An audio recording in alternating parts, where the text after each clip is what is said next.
Welcome to mega 9 TV. Telangana CM Revanth రెడ్డిపై మాజీ మంత్రి కేటీఆర్ తీవ్ర స్థాయిలో విరుచుకుపడ్డారు. అసెంబ్లీ సాక్షిగా సీఎం రేవంత్ అబద్దాలు చెబితే నిజమవుతాయా అంటూ ఓ రేంజ్ లో మండిపడ్డారు. రుణమాఫీ విషయంలో రైతుల గోడు పట్టించుకోవటం లేదని, కాళేశ్వరంపై అర్థం లేని కక్ష సాధింపు చర్యలు చేపడుతున్నారని తీవ్ర స్థాయిలో ధ్వజమెత్తారు.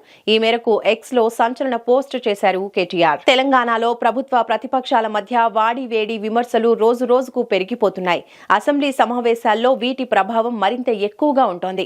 ఇప్పటికే మొదలైన శాసనసభ సమావేశాలు హాట్ గా సాగుతూ ఉంటే ప్రభుత్వ ప్రతిపక్షాల మధ్య నువ్వా నేనా అన్నట్టుగా మాటల దాడి కొనసాగుతోంది.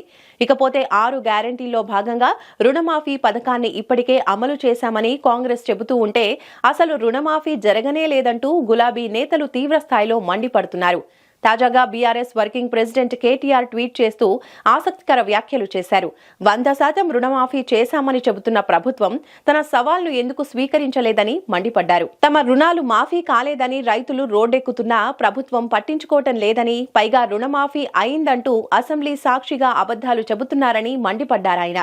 అసెంబ్లీ సాక్షిగా ఇలాంటి అబద్దాలు చెబితే నిజమవుతాయా అంటూ ఫైర్ అయ్యారు.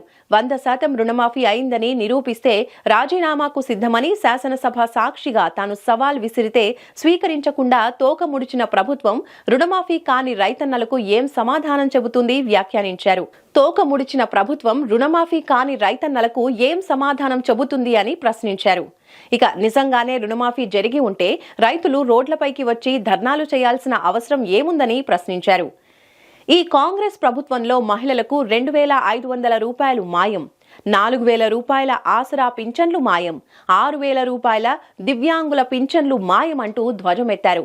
ఇక కాళేశ్వరం ప్రాజెక్టుపై ప్రభుత్వం అర్థం కాని కక్ష సాధింపు చర్యలు చేపడుతోందని, కాళేశ్వరం ప్రాజెక్టు నుంచి అదనపు టీఎంసీల నీటిని తరలించేందుకు కేంద్రం ఆంక్షలు విధించినా రేవంత్ ప్రభుత్వంలో చలనం లేదు అన్నారు.